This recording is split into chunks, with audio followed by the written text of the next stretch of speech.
Line लिख देंगे तो हमारे डिपार्टमेंट से जो स्टेट कमिश्नर डिसेबिलिटी के पास पावर होता है, उनको अलग तरह का, जिसको बेड की आवश्यकता है, कुछ और की आवश्यकता है, ये सेक्शन 38 में दिया हुआ है। तो ये पार्ट का हमको लगता है कि हम लोग ने सभी लोग सब ऑनलाइन होता है, ऑनलाइन में तो जो परफॉर्मर आता है उसी पर नहीं नहीं, इसके बाद आपको एक सर्टिफिकेट देने की आवश्यकता है। तो ऑनलाइन यूडीआईडी बन गया, यूडीआईडी सर्टिफिकेट, ठीक है, वो यूडीआईडी बन गया। सर्टिफिकेट भी तो ऑनलाइन ही निकलता है ना, क्या सर्टिफिकेट भी तो ऑनलाइन ही निकलता है। हाँ निकलता है। मान लीजिए कोई जाता है उस सर्टिफिकेट के आधार पर, आप उनको बोलते हैं तो आप एक उसके साथ एक लेटर दे सकते हैं कि इनको हाई सपोर्ट नीड की आवश्यकता है, अलग से लिख के दे। हाँ, उससे क्या होगा कि सरकार की बहुत सारी सुविधाएं उनको मिल पड़ी सेक्शन 38 में। उसके खासकर हमारा बौद्धिक दिव्यांग माता पिता को रहता है कि हमारे बाद हमारे बच्चे को क्या होगा, तो उसको लीगल गार्जियनशिप वगैरह बहुत सारी चीजें हैं। कंफ्यूजन हम नहीं पता करना चाहते, हम सरलीकरण है। हमारे समय में सर्टिफिकेशन का कोई इशू नहीं था।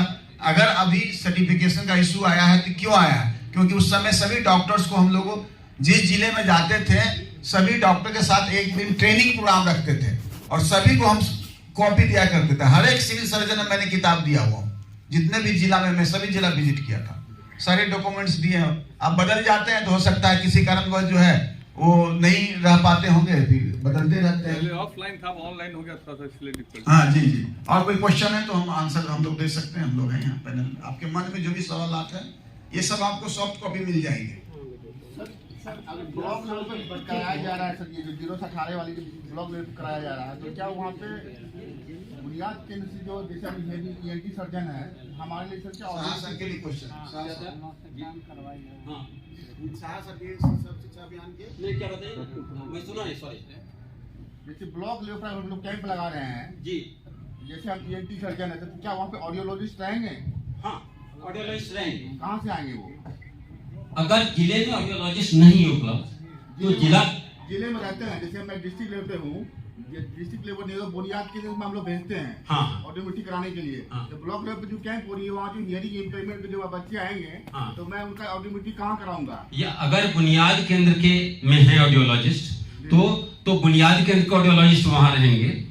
ऑथोरिटी किनको ये मैंने जो कहा कि पहले दिन जो मैंने कहा कि एक बैठक होगी और एक कोऑर्डिनेशन कमेटी जो बनी हुई है, तो वो डिसाइड करेगी एक समय में, मान ली कोई एक जिला है तो उसमें किसी पर्टिकुलर डे में एक ही ब्लॉक के एक ही सेंटर पर होगा। यानी अगर ब्लॉक में एक भी बुनियाद केंद्र है, यूजुअली तो एक बुनियाद केंद्र है ही, तो वहां का ऑडियोलॉजिस्ट वही घूम करके वहां पर जाएगा।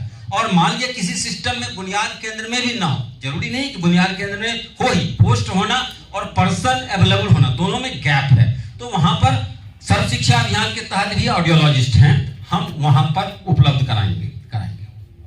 दूसरी बात सर जी, हाँ जी, जैसे हम लोग के सिविल सर्जन साहब अगर मेडिकल बोर्ड के गठन करते हैं, डॉक्टरों की लिस्ट बनाते हैं जी, प्रत्येक लेवल ब्लॉक पर जो जाना है जी, उनको जाने की सुविधा, उनका जो फंड है, ट्रेवलिंग फंड या जो भी उनका होता है, वो कौन प्रतिनिधित्व करेंगे? नहीं मैंने तो ये देखा है जिन जिलों में मैंने काम किया है कि हेल्थ डिपार्टमेंट जो है इसकी मांग उन्होंने नहीं की कि हमको जाने आने में असुविधा है ब्लॉक पर, लेकिन अगर आपकी असुविधा है तो एजुकेशन डिपार्टमेंट ले लेगा इसका केयर, आप निश्चिंत रहे।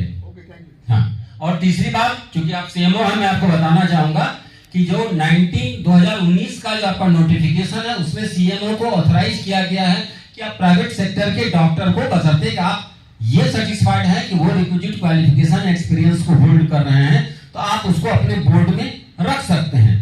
उसका भी जो ऑनरेरियम है जो कि हम लोगों ने अपने डिपार्टमेंट, गवर्नमेंट ने कभी नहीं कहा है कि उसको 5,000 देना है, लेकिन हमने डिसाइड किया कि हम उसको 5,000 देंगे और हम उसको पक्का देंगे। अगर वो नेबरिंग डिस्ट्रिक्ट साथ है, मान लीजिए कि अगर आप आड़ा में कर रहे हैं और उसको पटना से आना है, तो उनके साथ उसका कोई टीए होगा या होटल में रुकता है तो वो भी खर्चा हम बियर करेंगे। यहाँ कोई कंफ्यूजन नहीं रखिए। मैंने यही कहा कि हम ये सोचें कि हमें इन लोगों के लिए कुछ कर देना है। हम बहुत कुछ नहीं कर सकते, आज के डेट में हमारे पास बहुत अच्छा रिहेबिलिटेशन सेंटर नहीं है, हम उसका स्किल डेवलप करने के लिए हमारे पास कोई इंतजाम नहीं है, लेकिन कम से कम हम उसे सर्टिफिकेट, UDI ये दे सकते हैं, इतना तो हम करें। और हम लोग उम्र के उस पड़ाव पर हैं, कमोबेश हैं, बाय लार्ज सब लोग हम लोग 50 हैं, तो उम्र आदमी की जैसे जैसे बढ़ती है वो आदमी धीरे धीरे धार्मिक होता चलता है। तो हम में से अधिकांशतः चूंकि राज्य का जो डेमोग्राफी है वो हिंदू होंगे, कुछ मुसलमान भी होंगे, कुछ क्रिश्चियन है या नहीं मैं नहीं जानता हूँ, सिख है या नहीं है। तो हम लोग हर एक धार्मिक स्थल पर जाते हैं, तो इस काम को अन्य कुछ नहीं जान के भी करें, इबादत जान के भी कीजिएगा तो कुछ ना कुछ तो हो जाएगा। और इबादत तो सब कुछ करना चाहता है, इसलिए कोई खास बात नहीं। हम पॉजिटिव बने, बस वही मैं एक ही चीज कहता हूं, हम पॉजिटिव बने और हम कोऑर्डिनेट करें। और ये पहली बात है कि कोऑर्डिनेशन और कन्वर्जेंस की बात हम कर रहे हैं। मैंने कहा कि बहुत प्रयास किया, अभी भी जहानाबाद में 400 लोग पड़े हुए हैं, तो ये स्थिति है। धन्यवाद। आपके और भी कुछ मुख्य प्रश्न हो तो आप जरूर पूछिए, जो कि हमारे टेक्निकल एक्सपर्ट हैं, तो जवाब देंगे। जी सर।